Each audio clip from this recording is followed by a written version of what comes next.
By police has his way, taxpayers could be on the hook to compensate him. He's suing the city of Austin, claiming an officer used excessive force. 23-year-old Jahari Smith had a BB gun, but the officer thought it was a semi-automatic pistol. KXA and Sophia Beausoleil sat down with one of the lawyers representing Smith. Shannon, this is a 7-page lawsuit Smith's attorneys filed. Not only does it claim that Sergeant Greg White used excessive force, but that the Austin Police Department tried to justify the shooting with false facts, and it also says that race was a factor.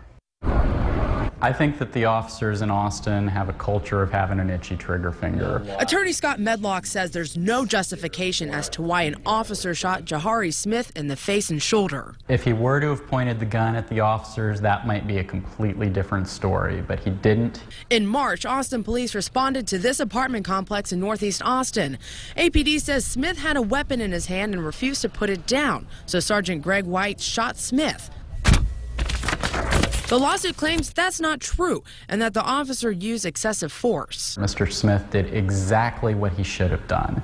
He told the officer this isn't a gun, it's a BB gun. He dropped it and he still got shot. The lawsuit also claims Chief Art Acevedo misrepresented the incident to the media when he said this. The suspect had a semi-automatic pistol in his hand.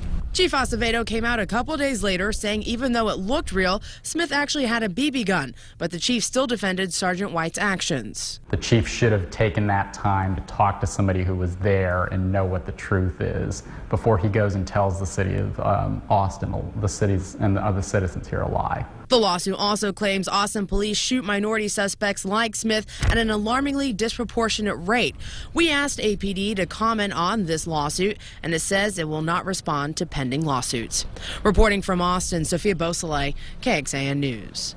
These lawsuits are important because they cost taxpayers a lot of money. The city just settled with the children of Larry Jackson Jr. for $1.25 million. City of Austin still has 2 pending officer-involved shooting lawsuits in federal court right now.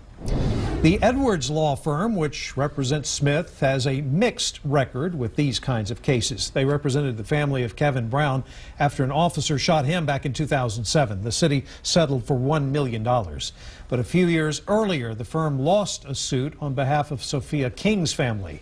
In 2002, police shot and killed King when she refused to drop a knife. King was using the weapon in a fight with a housing project manager. A grand jury cleared the officer of any wrongdoing. This evening, the Citizen Review Panel will examine other cases involving APD officers, including a shooting at the Capitol Village Apartments last August. Police Monitor Margot Frazier admits the panel makes recommendations, but sometimes they never see the suggestions implemented. Sometimes, you know, I see some changes. Sometimes I realize, okay, that's a result of, you know, listening to and looking at the issues raised. But, you know, one of their frustrations is they often don't hear anything back.